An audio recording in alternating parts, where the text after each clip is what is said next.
Eto po ang magiging topic natin for today. Ayaw pauwiin ni BBM si Saldico. Sabi ko na nga ba eh. O di umano ha. Pero meron po talagang reliable person, congressman, oh, na sinabi ayaw pauwiin ni Bongbong Marcos si Saldico. Mamaya pag-uusapan. Yan din ang duda ko eh. Pangalawa, BBM nagmamalaki sa taong bayan. Nagyayabang pa. Ang animal, nagyayabang pa. Oh, pangatlo, 1 bilyon pinasasauli. 1 billion pesos pinasasauli. Bakit po? Mamaya. Mga nagastos, ayaw isa publiko ni Bongbong Marcos. Oh, inuutusan na isauli ang 1 bilyon. Tapos itong pang-apat na topic natin, mga nagastos, ayaw isa publiko ni BBM. Panglima, Risa, tila nilalako ang sarili. Pambihira. Kulang na lang, kulang na lang, ibugaw ni Risa yung sarili niya. Pang-anim, BBM. Ito, inaantay ito. Ito, gustong-gusto to ng taong bayan. Maraming nag-aantay dito. Maraming magdidiwang pag ito ay natuloy.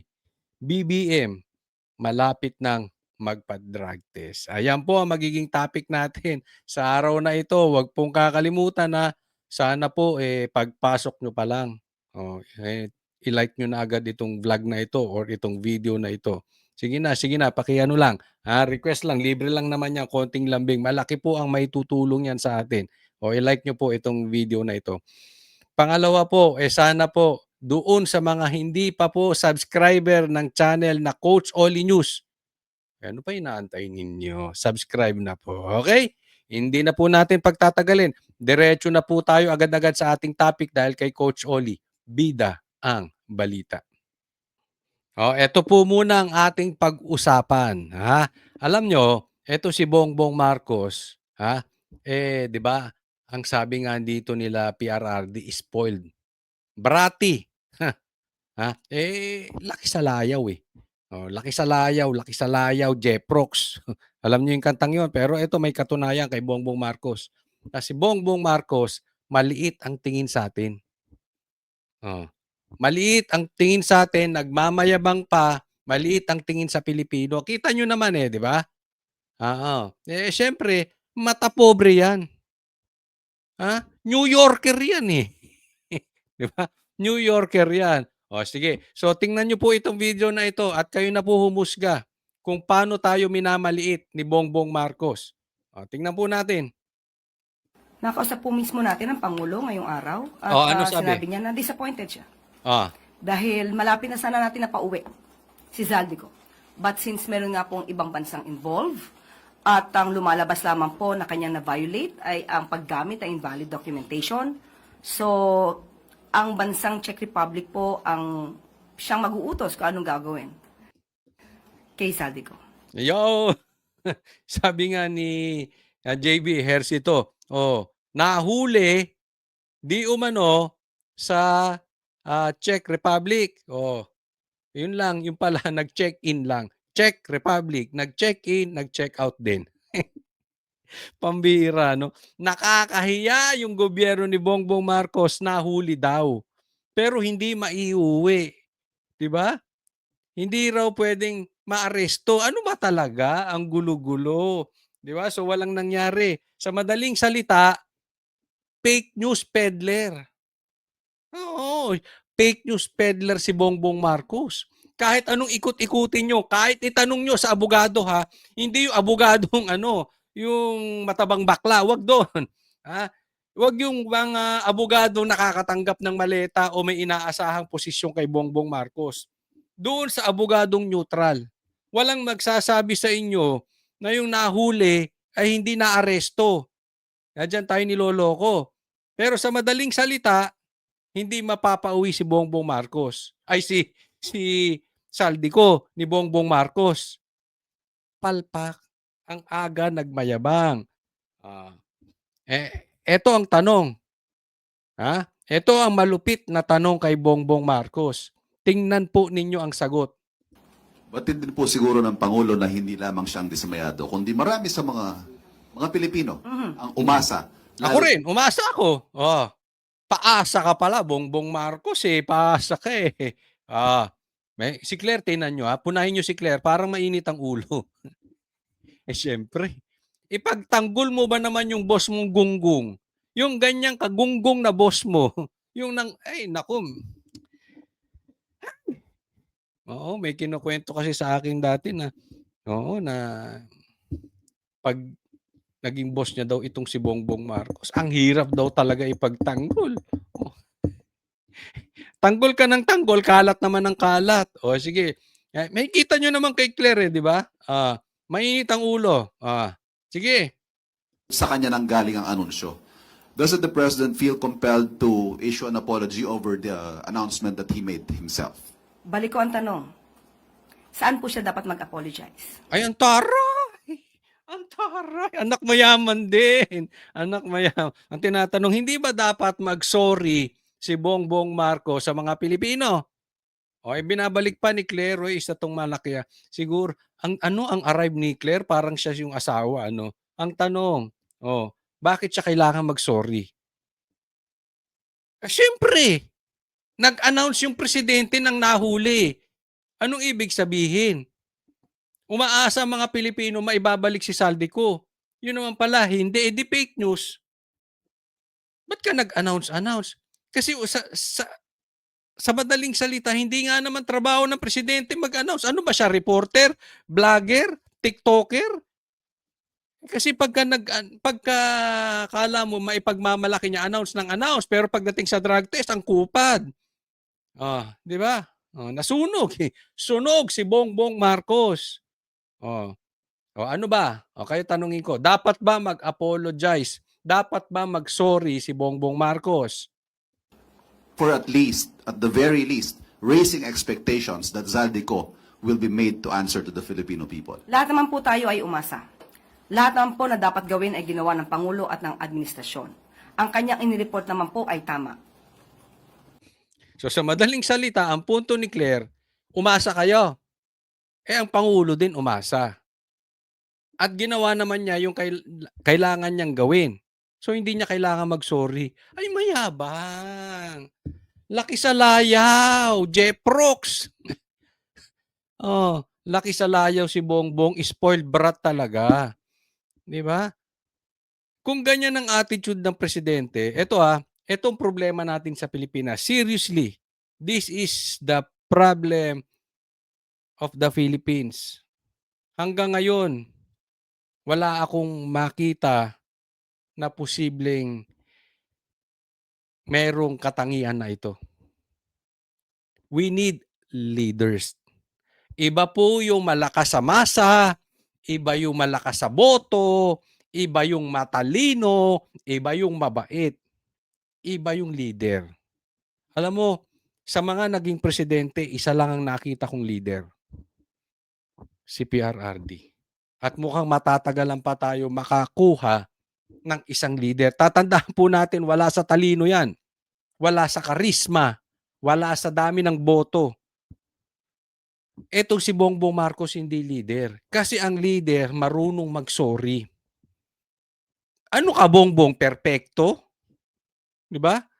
Ang tingin ni Bongbong sa sarili niya na napakataas, kayo mga Pilipino ang baba, ba't ako magsosorry sa inyo? Ginawa ko naman ang kailangan kong gawin. Umasa din ako. Di ba? Si Bongbong is not a leader.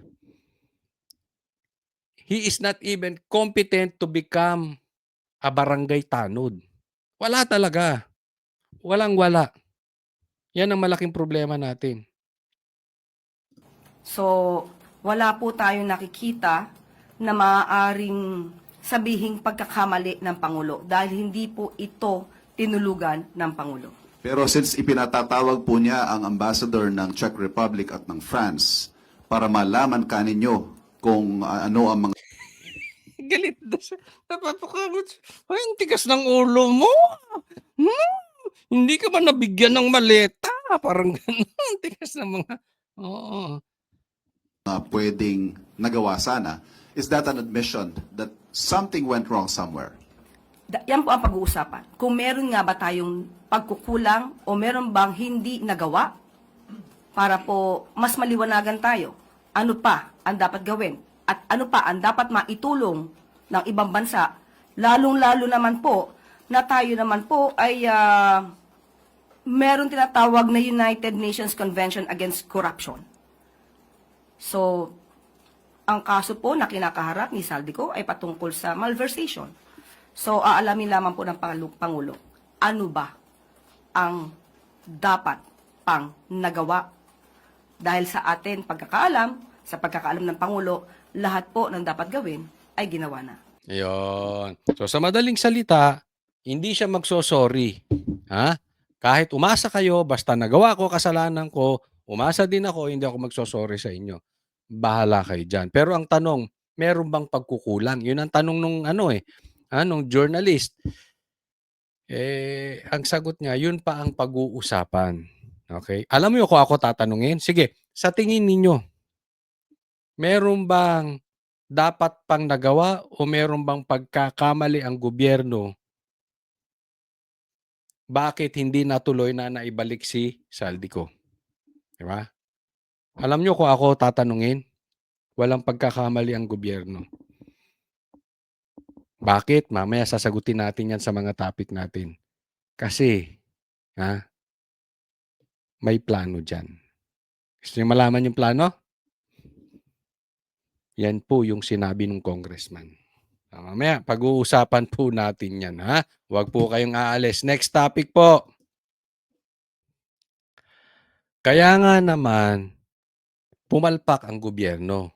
Ang tanong, di ba? Naghihirap na ang Pilipinas.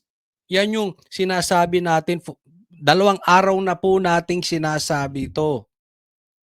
Habang naghihirap ang Pilipinas, etong ating DOJ Secretary at yung kanyang team, hindi ko rin alam kung medyo may kulang sa pag-uutak, bakit pumunta doon nang pwede naman niyang kinausap. Meron namang representative, meron namang ambassador, yung Czech Republic dito sa atin. Pwede naman niyang gawin online. Maraming paraan bakit kailangan puntahan doon. Dahil sa akala nila mahuhuli, di gumastos lang sila doon. Yan ang matindi 'di ba? Naghihirap na nga tayo, puro pa kayo gastusin. Hindi naman yan pupunta diyan ng naka-economy class. Hindi naman niya mag-check-in sa Sogo lang, 'di ba? Mahal po ang gastusin doon. At higit sa lahat, napahiya po tayo. Pagdating doon, hindi naman yan pupunta lang mag-isa, 'di ba? So sayang yung oras na ginagawa nitong DOJ imbis na nagpunta lang dito. O kaya nga naman, tingnan po natin. Sa tingin po ninyo, magkano po ba ang ginastos dito sa biyahe? Tanungin natin sila, magkano ba ang ginastos nyo dyan, Claire?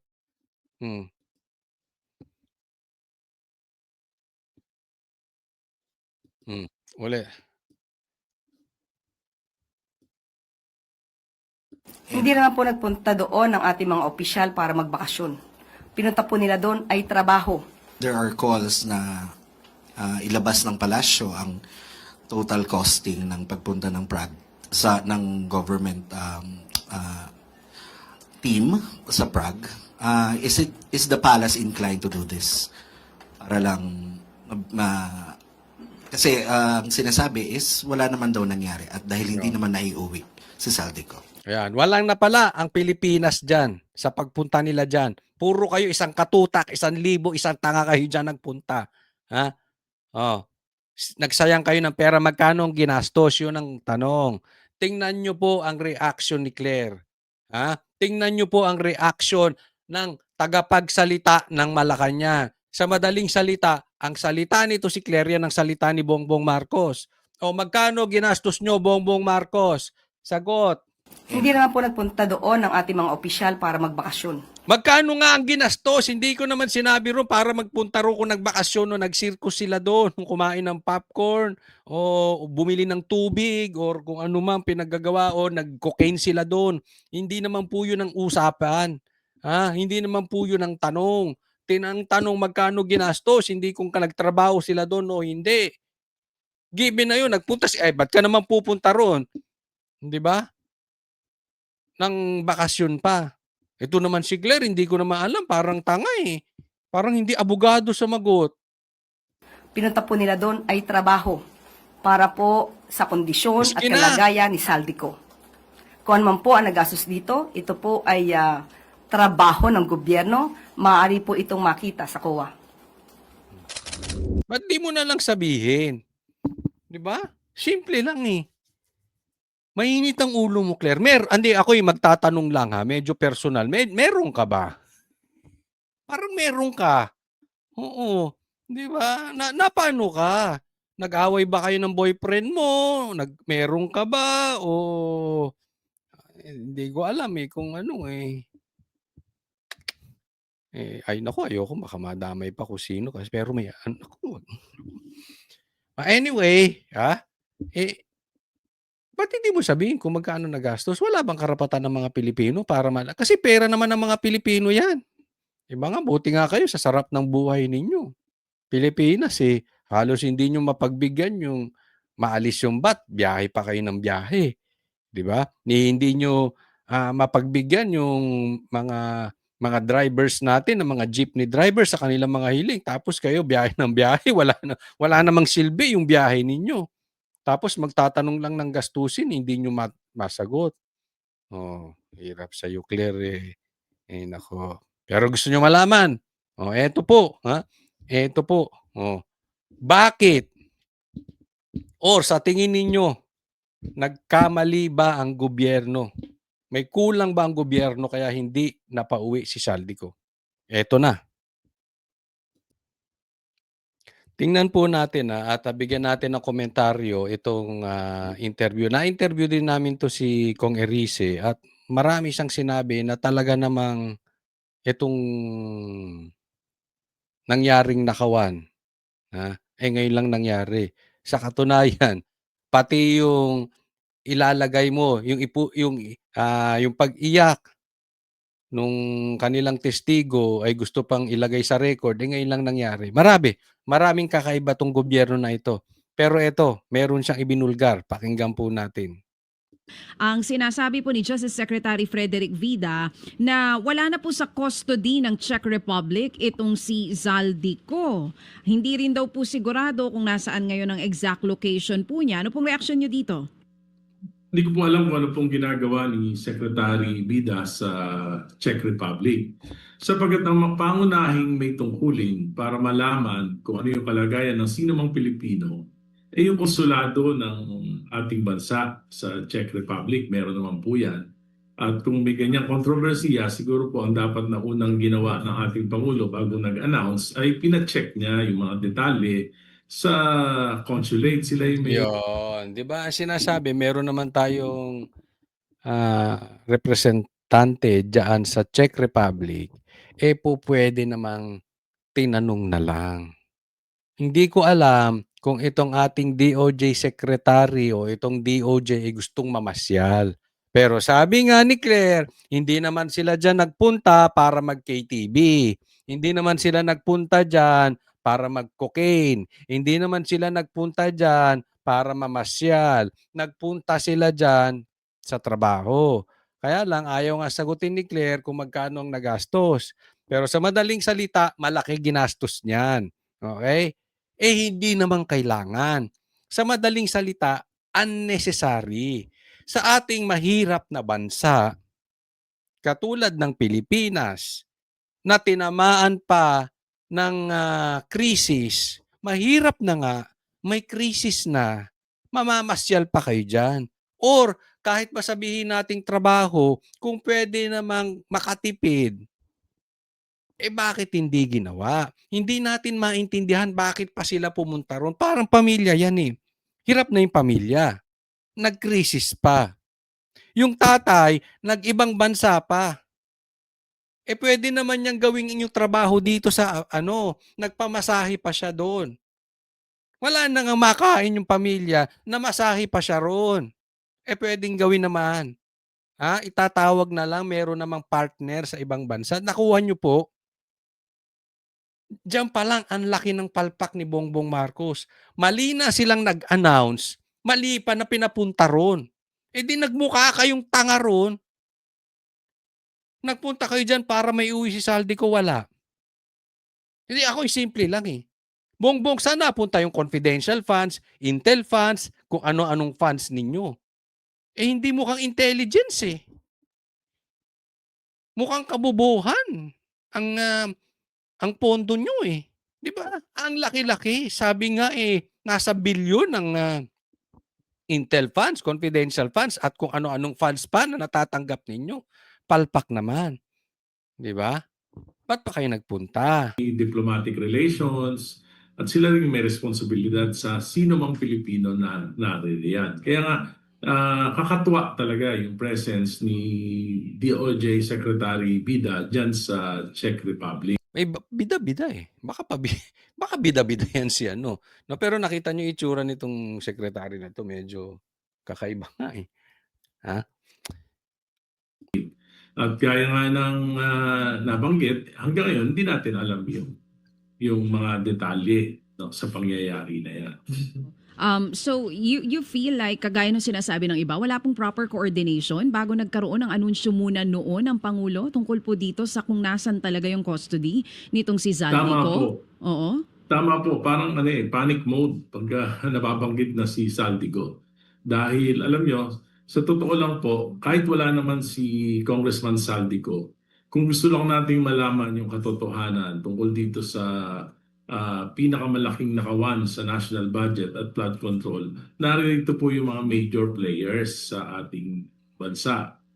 Alam nyo, nagpetisyon ako sa Supreme Ayan na to, di ba? Tama eh.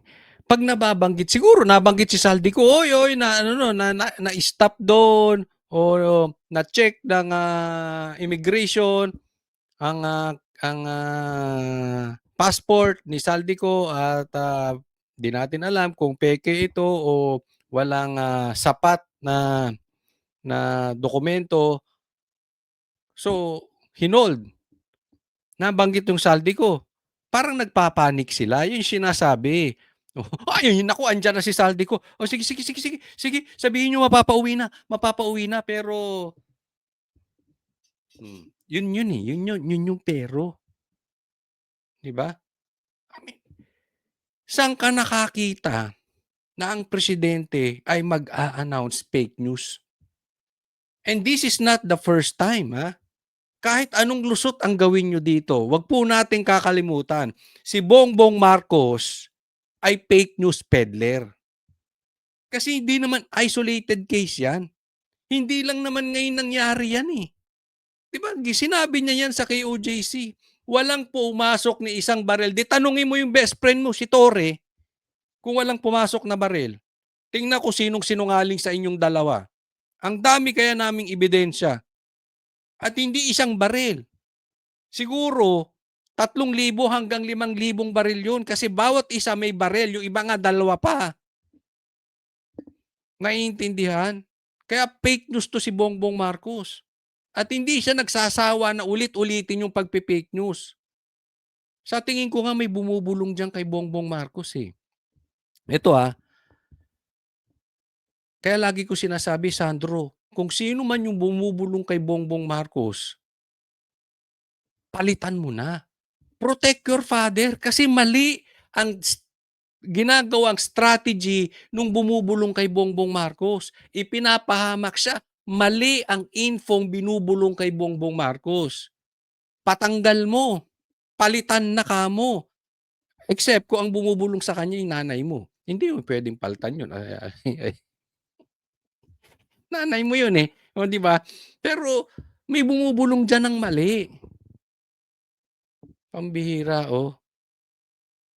Supreme Court at kinwestiyon ko yung presence ng unprogrammed appropriations sa national budget. Lumalabas po doon sa pagsusuri ng mga maestrado ng Korte Suprema, yung 2023, 2024 at 2025 national budget, talagang ginastos yung mga unprogrammed appropriations kahit na hindi pa naman napapatunayan na merong karampatang pondo ito. at nakalagay na sumiti po sa Korte Suprema yung katakot-takot na mga dokumento na nagpapatunay na na-release yung pondo ng mga unprogrammed appropriations na ang nakapirma lang ay si Secretary Mina Pangandaman ng DBM. Ito po ay dapat inaaprubahan ng Pangulo. At yung 2023 Oh, eto, maputol ko kayo. Naaalala nyo, dun sa matagal nang sumusubaybay sa atin, binakbakan natin to, itong si Pangandaman. Oh, ito yung sinasabi ngayon ni Erice. Nakikita nyo na, hindi po tayo fake news, tumutugma po lahat. 'Di ba? Ang kina-question ni Erice, yung unprogrammed funds na dapat ay ito ay pirmado ng presidente. Pero ang pumirma lang si Pangandaman at na-release kahit na wala pa namang paggagamitan. Yan po ang ini-explain ni Kong Erice. Sa madaling salita, nakakapagtaka bakit hindi ipatawag ng Blue Ribbon itong si Pangandaman at gisahin. Hindi sapat yung tatanungin mo lang na parang masama pa ang loob. Parang ang magtatanong ay si Lacson na parang ayaw ipatanong. O, 'di ba? Parang yung kay Madriaga na ipreresenta sa House at pero hindi mo matanong. Sa madaling salita, yan ang dapat iniimbestigahan. Alam niya ng susi, alam ang na-release. Walang pirma ni Bongbong na-release. Ang duda ko dyan, hindi talaga sinadyang pumirma si Bongbong, pero may go signal ni Bongbong yan. O ikaw na lang, pumirma, okay na yan. Tapos i-release mo. Kami na bahala. Posibleng ganon. Kaya nga sabi ko, hindi natin titigilan yung Pangandaman na yan. O, kita nyo, bumalik. Hindi po pwede na wala siyang alam. Kung wala siyang kasalanan dahil naipit siya sa sitwasyon, which I really don't believe. But for discussion purposes, kahit wala siyang kasalanan, may alam yan. at 2024 national budget po, wala pong approval ang Pangulo na ilabas. Mhm. At yung 2025 po, inalis na dun sa provision na kailangan pang pirmahan ng Pangulo. Kaya lahat po ng mga budget na yon, isa lang ang nagdesisyon sa pagpapalabas ni Secretary Mina Pangandaman. Ayun yung sinasabi natin. Nakita nyo na yung magic. Nakita nyo na yung sabwatan. O yung galawan. Ito po ay hindi na-question sa Senate Blue Ribbon Committee. At Paano maku-question yan? Si Pinky ang nag-head ng Blue Ribbon. Yung tinasabi natin dapat ginisa yan. Kaya itong si Lacson, wala talagang plano yan. Hindi seryoso para malutas ang problema sa sa ghost projects. nakita ko po na may talagang pagtatakip sa investigasyon, whether in the ICI at whether in the Blue Ribbon Committee. Talaga pong ayaw malaman ng Pangulo ang katotohanan. Yan. Sabihin nyo DDS. Baka sabihin nyo na naman DDS, dilaw po yan. Tingnan nyo, dugo dumadaloy dyan, kulay dilaw. Para nga may hepa. Joke lang po, Kong. Di ba? Hindi DDS yan. Pero I agree with him. Hindi naman tayo kailangan magkakaparehas sa kulay Huwag ka lang bulag. Huwag ka lang himod puwet. Pag hindi ka naman hinog puwet, makikita mo yung totoo Si Bongbong Marcos, ayaw talaga malutas yung problema na yan. Ulitin natin yung sinabi, ha? Blue Ribbon Committee at nakita ko po na may talagang pagtatakip sa investigasyon, whether in the ICI at whether in the Blue Ribbon Committee. Talaga pong ayaw malaman ng Pangulo ang katotohanan. Yan. May pagtatakip sa ICI o sa Blue Ribbon at ayaw may pagtatakip at ayaw malaman talaga ng Pangulo ang katotohanan. And I totally agree with that. Bakit? Kasi siya ang mastermind. Bubuelta sa kanya Kung gusto naman ni Lacson, kung gusto naman tingnan nyo sa Congress, inasnap, hininto agad-agad yung investigasyon sa ghost projects. Kaya lang sa Senado, mapalag sila Marcoleta. Pero, mas marami atang maleta si Lacson, hindi natin alam. Pumapalag din si Lacson.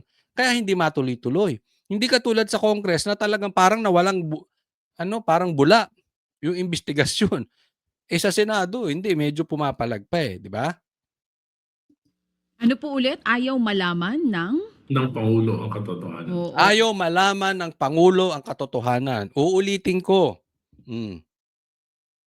Ayaw malaman ni Bongbong Marcos, yung presidente nyo, ang katotohanan sa nakawan sa Blue Rib ay sa Ghost Project, sa flood control scandal. Kumbaga, hindi na-inform ang Pangulo sa kung ano talaga yung nangyari. Yun po ba yung gusto niyo Kaya nga ipakahulugan doon? po, Oo. I doubt it that if they are really sincere in finding Saldico, Congressman Saldico. You're doubting if they are sincere in finding Zaldico. Sino po ang hindi Yes. sincero sa paghahanap kay Zaldico? Or the government. Yan, simple, di ba? Okay. Ano ibig sabihin? Hindi sincero ang ang administrasyon o si Bongbong Marcos hindi seryoso sa paghahanap kay Saldico. Sa madaling salita, kung hindi ka seryoso sa paghahanap kay Saldico, hindi ka rin seryosong mapauwi yan. Kaya naniniwala ako, yung nangyari doon, kunwari lang gusto nilang mapauwi. Natimbre nila na na-stop. No? So pinapunta na ron, hindi natin alam kung ang pinunta doon nila Bida ay talagang mapauwi si Saldico o para makausap si Saldico o makausap doon at palayasin na. Maglaho ka ng parang bula, Saldico. Hindi po galing sa akin yan Galing kay Kong Erice. Pero ako naniniwala, hindi talaga seryoso si Bongbong Marcos. Kaya sasagutin ko yung tanong kanina. Meron bang pagkukulang ang pamahalaan kaya hindi napauwi si Saldico? Wala po silang pagkukulang. Yun po ang gusto ng Pangulo. Di umano. Yan yung sinabi ni Erice. Ayaw niya talaga mapauwi si Saldico. Bakit? Pag napauwi yan si Saldico, magtuturo yan. Paulit-ulit si Lacson naririnig nyo, di ba?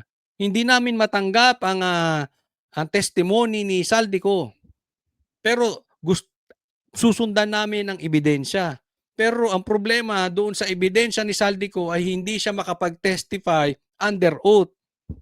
So ayaw nilang pauwiin yan kasi pag nag-testify yan under oath, 1,000% ituturo si Bongbong Marcos. Huwag na tayo maglokohan. Tuturo niya yan.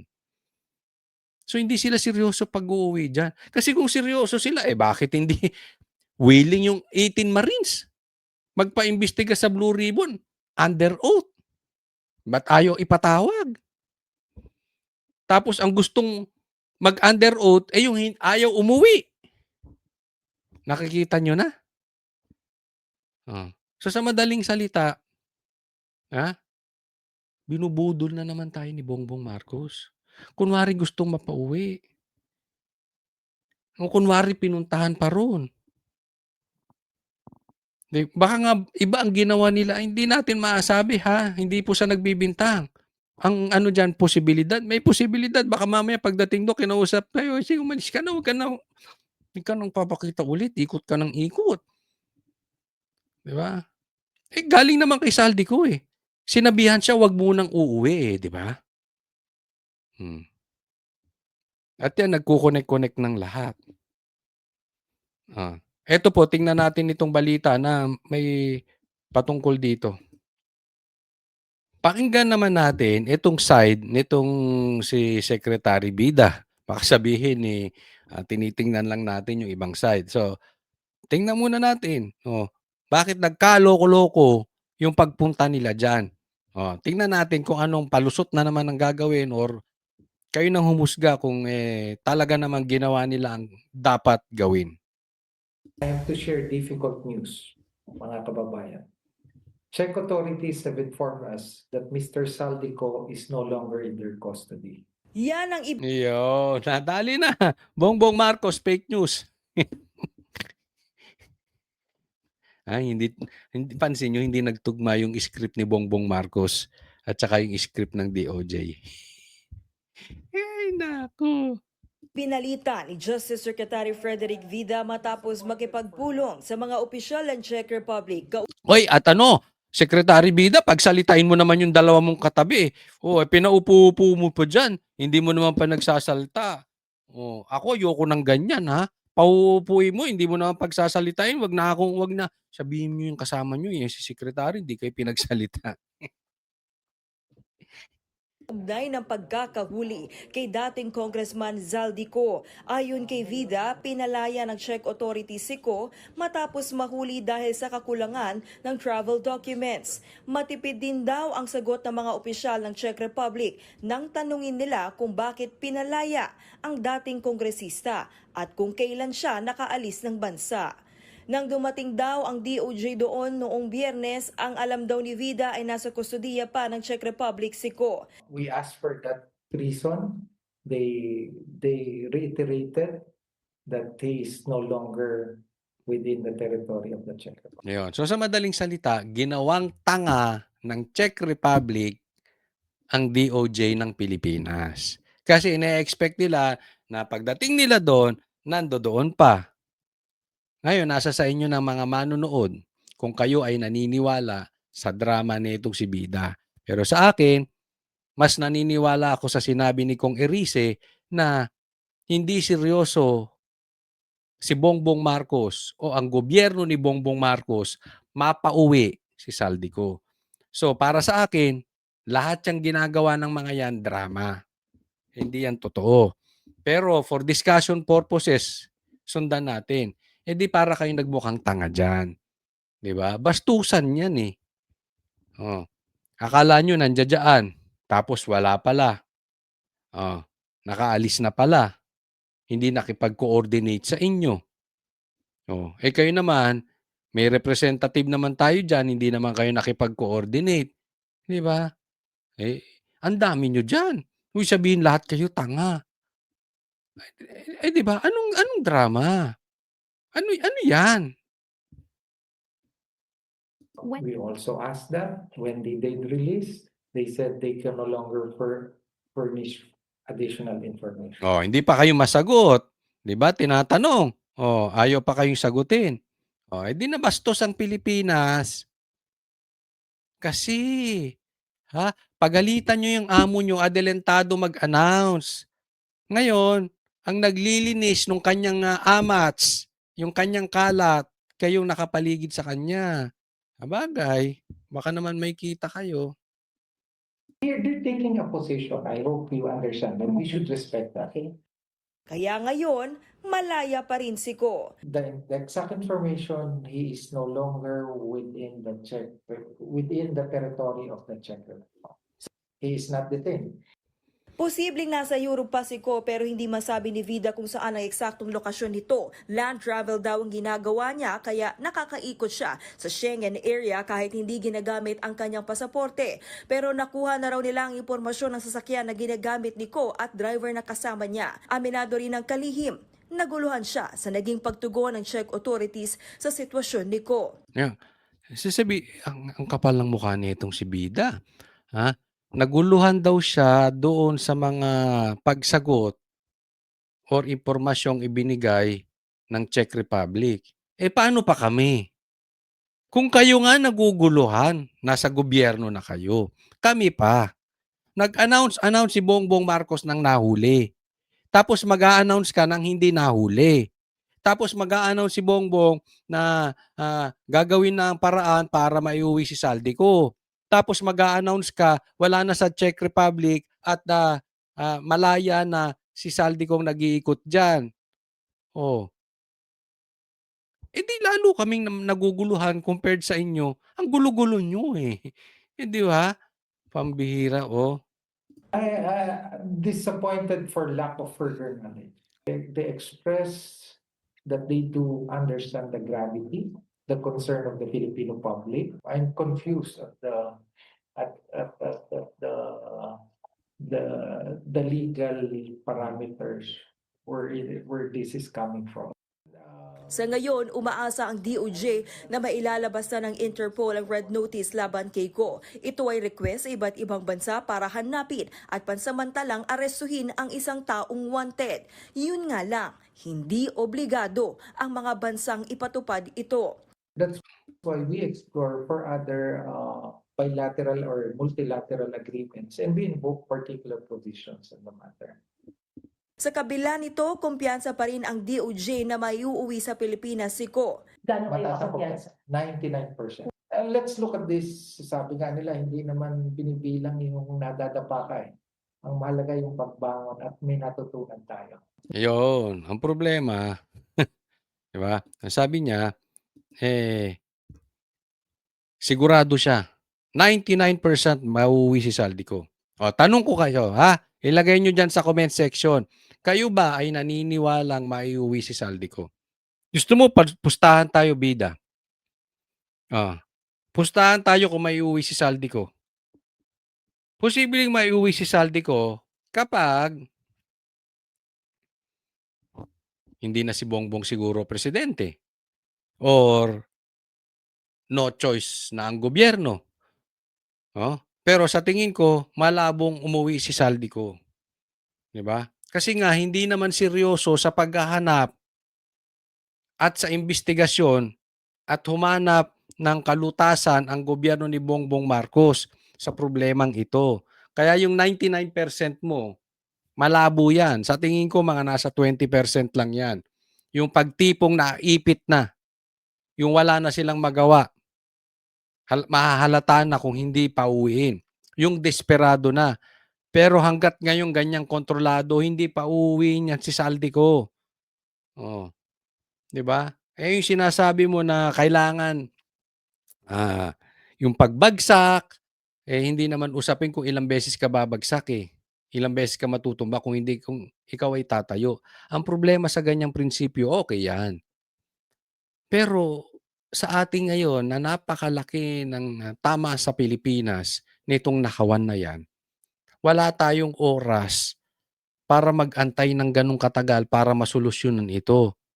Habang ang mga politiko ay patuloy na nangungurakot at ginagamit ang pera ng taong bayan sa pamumulitika.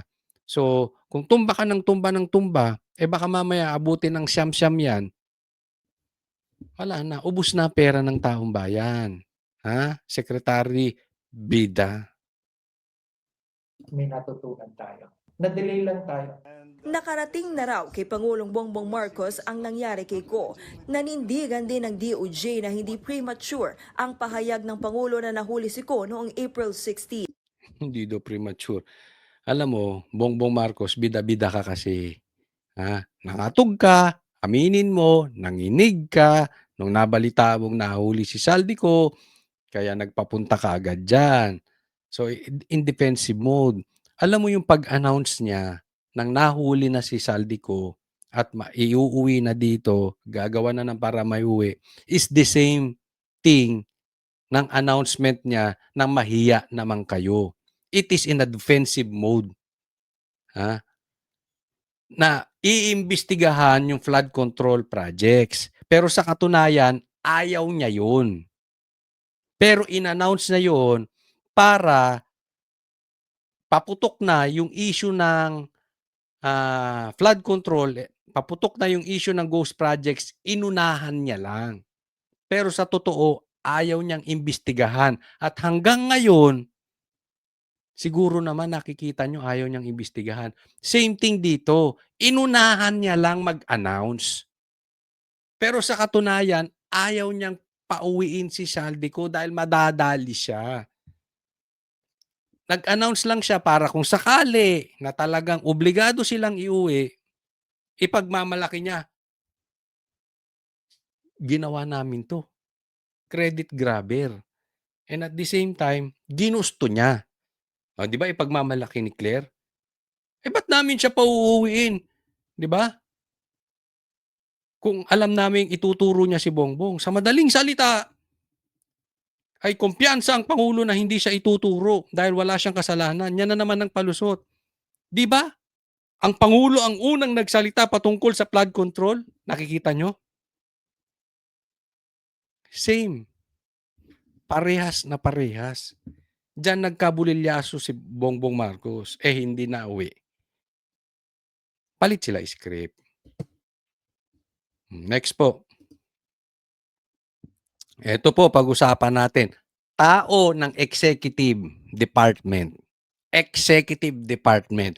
Pinagsasauli ng 1 billion. Laki po, no? Pambihira. 1 billion pinagsasauli. Oh, by the way, Yusek Bernardo committed na magbalik ng 1 billion. Talaga?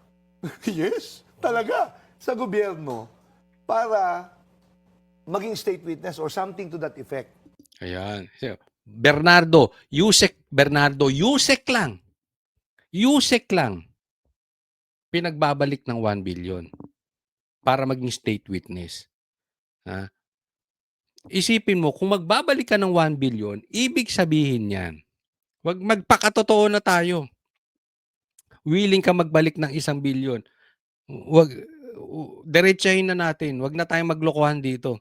Ibig sabihin yan, mas malaki pa ang nakuha mo. Mas malaki pa kinita mo. Kasi willing ka magbalik ng 1 billion eh. Di ba?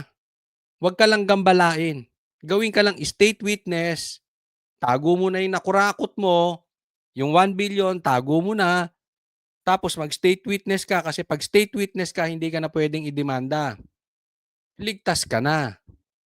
Naiintindihan? So at least, kung ano man yung naitago mo, hindi natin alam. Baka may naitagong 1 billion yan, 2 billion.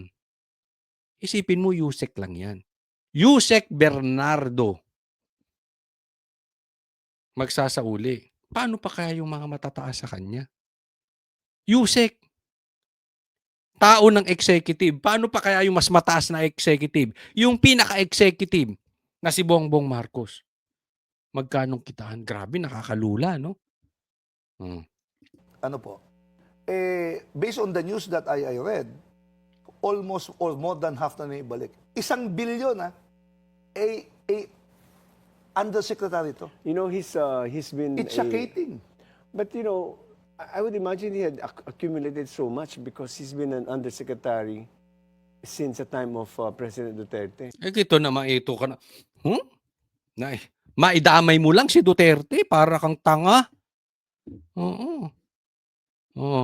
Ay, panahon pa daw ni Duterte. Anyway, trip mo yan eh. Lagi naman, pagka may nakawan ngayon, sasabihin nung panahon pa naman ni Duterte. Diba? Alam naman natin yung ganyang style nila eh. Well, anyway, for discussion purposes, sige, tanggapin natin. Ibig sabihin, talamak talaga tong Bernardo na ito. Bakit nyo gagawing testigo? Ibig sabihin, dati nang magnanakaw yan. Matagal nang nakakalusot. Di ba? Ba't nyo palulusutin? Ba't nyo gagawing state witness? All the more na hindi nyo dapat ginawang state witness yan kung matagal na pala. Ang dami nyo makakalkal na records niyan. Mahaba-haba. So, mahaba. Actually, sa panahon pa ni President Estrada. Hindi siya. Panahon pa ni Estrada. Kung panahon pa ni Estrada, di tatama din panahon ni Pinoy. Naloko na ang script. Ayaw niyang tanggapin. Hindi. Sige, sagot. He's there eh. Nandun lang siya eh. He's there. Alam ko nung panahon ni Babe Singson, Yes, Pinoy. ni-request siya ni Erap Yes. to go to the city of Manila. Yes, parang Nandun siya. tinabi. Panahon ni Pinoy. Panahon pa ni Pinoy. Tapos nabalik or I something to that I effect. asked Babe Singson, was there any hanky-panky during that time? Wala. They just requested kunin si Bernardo to city of Manila. Pero Matagal na pala, no? Matagal na si Bernardo. Grabe. Kaya, alam mo, meron ako nadidinig. Ako'y tanong lang, may katotohanan ba to, Bernardo? Sabi nga, ang dami mo raw bahay. Tapos, ang dami mo pa raw kinakasama. Hindi, sabi ko nga, ayoko nang pakialaman yung mga personal mo, kung marami kang kinakasama, siguro naman yung kinakasama mo babae. Pero madami daw, eh. O siyempre kung marami kang binabahay, marami kang kinakasama, naku. Anyway, do'n na lang tayo sa ano, oo, doon sa isipin mo undersecretary ka ng gobyerno tapos ikaw yung ganyan. Paano mo pagkakatiwalaan yung mga ituturo niyan? 'Di ba? Selective memory nga sabi nung justice, 'di ba? Pero siya yung parang sinasabing arkitekto nitong whole flood control. And one of those architects, daw, I don't know if that's correct, if my understanding is correct. But he played a crucial role there. Ako, I don't believe he can do it alone. Of course, obviously. You know, parang sindikato working together and involving other agencies for that matter. Yun. Tama yung sinabi. Ako, naniniwala ako na arkitekto po ito si Bernardo. I agree with you. Pero dagdagan ko, hindi lang arkitekto to si Bernardo. Isa po ito sa mastermind. No? Pero, tama rin na meron pang mas mga matataas sa kanya. Diyan sa executive department, na tama yung sinasabi na sindikato yan. Kaya nga magtuturo yan eh. Yung mga ituturo ni Bernardo, kaya na itinuturo si Bong Revilla, hindi ako naniniwala dyan. Alam naman natin na tatamaan talaga si Bernardo dahil kalaban sa politika sa Cavite, and at the same time, kaibigan niya ni BP Sara. No? Pero nandiyan po sa executive department yan. Ang problema dyan, yung mga matataas sa kanya. Siya lang ang pinagalaw. Next po. Ito po, magandang balita ito at ito po yung inaantay ng mga Pilipino. Sana lang po ay hindi ito mapolitika na naman. Dapat siguro magkusang loob na si Bongbong Marcos. Huwag niya nang takbuhan ito. Ang tagal niya nang tinatakbuhan ito eh. Even before the election, binablog ko na yan, Bongbong Marcos, hindi mo matatakbuhan itong issue na to. Susuwagin ka niyan kasi maghahanap ang taong bayan ng katotohanan. Ito na po yung inaantay ninyo. Malapit na. Suportado ng nakararaming Pilipino ang inihaing petisyon sa kataas-taasang hukuman na humihiling na sumailalim sa physical at medical examination si Pangulong Marcos Jr. at isa publiko ang medical report nito. Madeline, ulitin ko isa publiko ang medical records. At hindi lang yon, pati drug test. Villar Moratillo sa balita. Dapat. Siyempre, para malaman ng mamamayan. Oo, tama yun. Kailangan malaman ng publiko. Kahit naman sinong presidente dati pa eh. Kung anong kalagayan ng presidente, dapat malalaman ng taong bayan yun eh. Itong iginiit ng ilan nating kababayan na nakausap ng Net25 News team patungkol sa petisyon sa Korte Suprema na humihiling na atasan nito si Pangulong Ferdinand Marcos Jr. na sumailalim sa physical examination. Sa petisyong inihain ni dating House Speaker Pantaleon Alvarez, iginiit nito na ang kalusugan at well-being ng Pangulo ay matter of public concern at dapat isa publiko.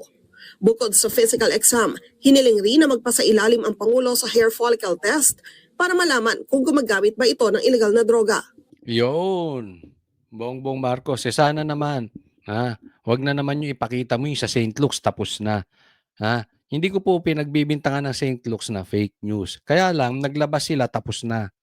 Diba? Sana, magtawag ka ng media. Pag naglabas ka ng medical records, pa-interview mo rin yung naglabas na doktor na ito ay legit. And at the same time, pag nagpa-drug test ka, magsama ka ng media. Eto, dito ako magpapa-drug test. Dito sa ospital na ito, dito sa PIDEA na to, hair follicle test. Eto, bubunutin ko mismo. Ibibigay ko kay doktor, kwek-kwek.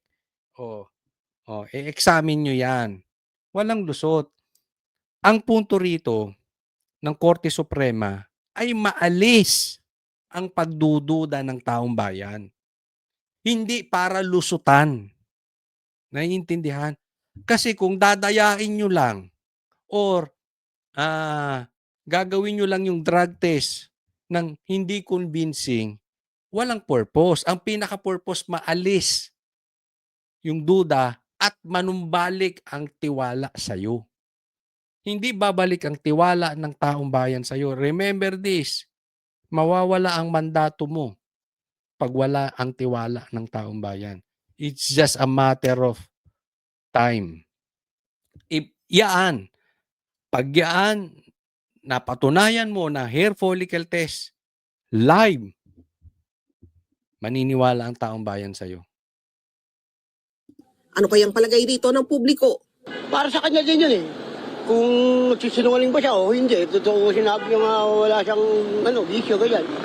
Oo, kung kailangan talaga niya magpatest para malaman din ng taong bayan kung totoo ba talaga o hindi. Siguro sir, para mas okay po yung sa mga tao. Una Kasi, alam mo, hindi naman kailangan, pinahihirapan pa. Diba? Halimbawa ako, diba? Ako ay isang, halimbawa, senador. At duda ang taong bayan na ako'y gumagamit ng pinagbabawal na gamot. Di kasino ba namang sabihin ko, sige, i-live natin. Diba? Ang dali ko, sige, gusto mo 3 times a day, 3 times a week, magpa-drug test ako. Diba? Ang dali naman eh. Bongbong naman, nagtataka ako sa iyo. Bakit tago ka ng tago sa drug test? Kailangan mo pa ang Korte Suprema. Pambihira naman. Bakit may maraming, Bongbong Marcos, maraming paraan na pwede mo namang padaliin ang buhay ng Pilipino. Bakit pati pagpapadrug test, pati medical test mo, pinahihirapan mo pa ang Pilipinas? Wala ka namang gagawin dito sa Pilipinas kung hindi pahirapan kami. Dito, inatasan ng Korte Suprema ang Pangulo na magkomento sa nasabing petisyon. 10 araw ang ibinigay ng SC para maisumite ang komento. Sabi ng Malacanang, susunod sila sa Korte Suprema. Kung utos po ng Supreme Court yan, ay gagampan na lang po at gagawa po ng comment. Paano siya makakapag-comment? Abogado siya. Kontra niya Supreme Court o madidisbar siya. Pero kayo puminta. Pintahin nyo yung pagmumukha ni Claire Castro sa sagot niyang yan. Stress. Stress ka. Mukha bang confident si Claire Castro dyan sa examination na yan? Dyan sa medical exam at saka sa hair follicle test. Mukha ba siyang confident? O mukhang stress siya? Hindi yung sinabi niya na gagawin nila. Yung kanyang demeanor. Mukha bang gusto niya? Mukhang ayaw niya.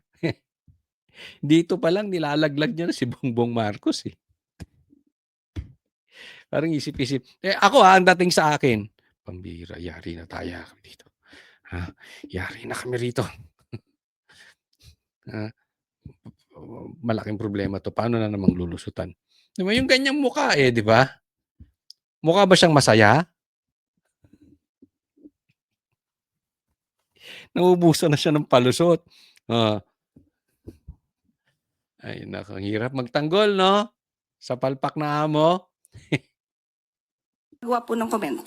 Madeline Villar Moratillo para sa mata. Yan. So, good luck sa'yo, Bongbong Marcos, at sana i-live mo. Huwag mong taguan at lusutan ang batas. Next po.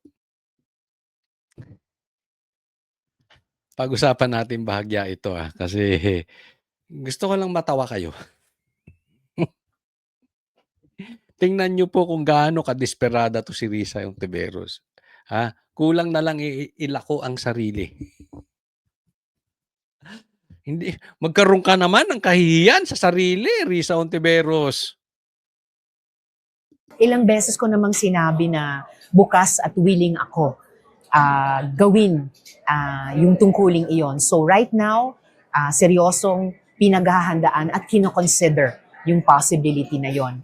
And eventually, kung ako or kung iba pa sa hanay namin ang lumabas na pinakamalakas mula sa aming hanay, ang magiging, as from the start, ang magiging posisyon ko pa rin ay magkaisa kami para suportahan whether ito yan. So, sa madaling salita, si Risa ay pumupostura or nilalako ang sarili na siya ay handang tumakbo. Samantalang yung iba pinipilit, si Risa nagpupumilit. Can you see the obvious? Can you see the desperation of Risa? Can you see the desperation of the yellows?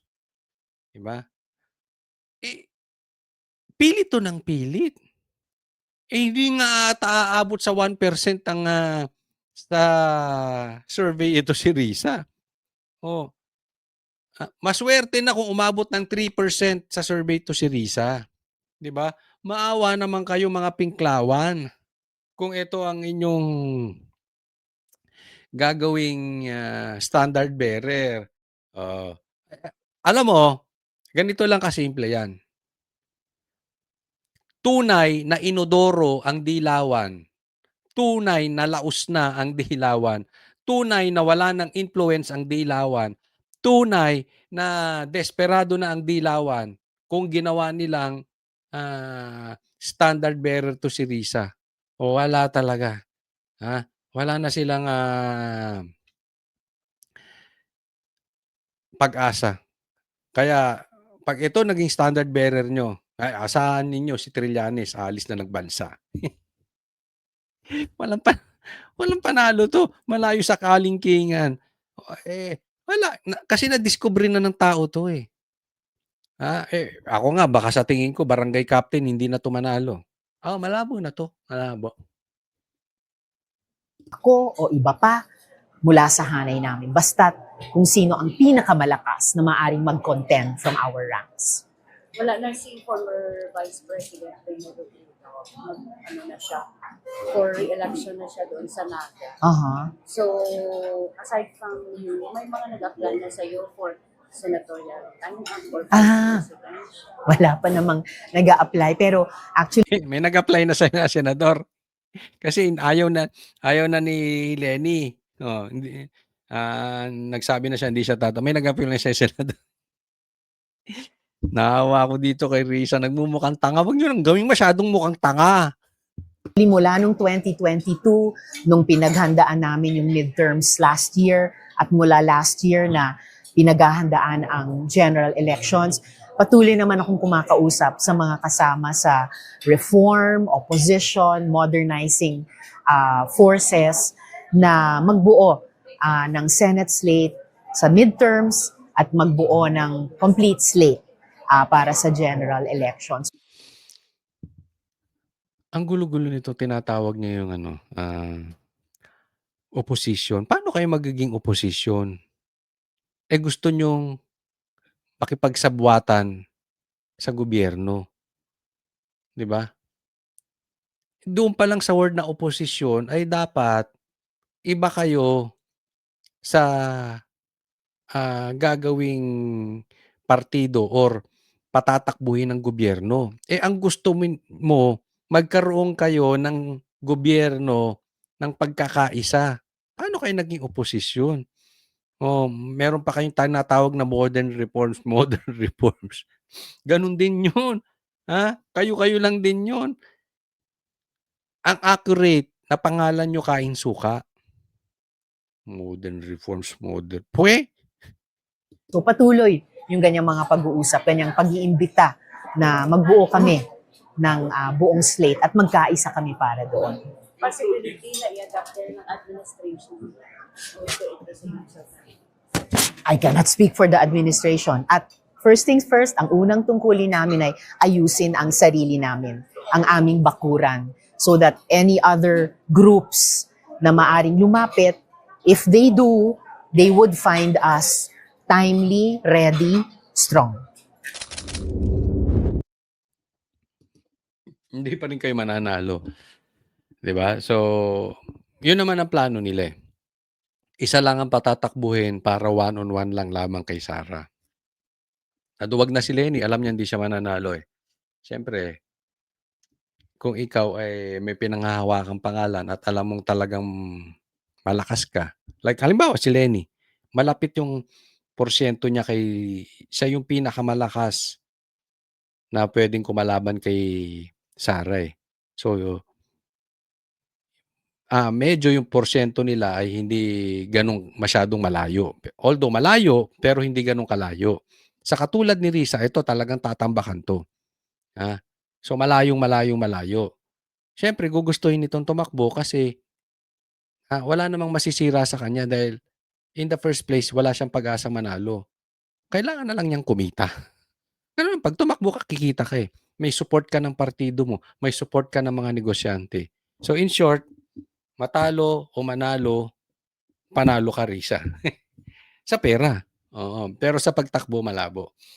So malalaman natin, kung gaano kalaos ang dilaw. Maraming salamat po. Huwag pong kakalimutan, doon sa mga hindi ko pa po subscriber. Ulit, baka pwede naman mag-subscribe kayo. And doon sa mga nakapanood nito, check nyo, paki-like nyo po itong video na ito, itong vlog na ito. Malaking tulong po sa atin yan. Maraming salamat po. God bless everyone.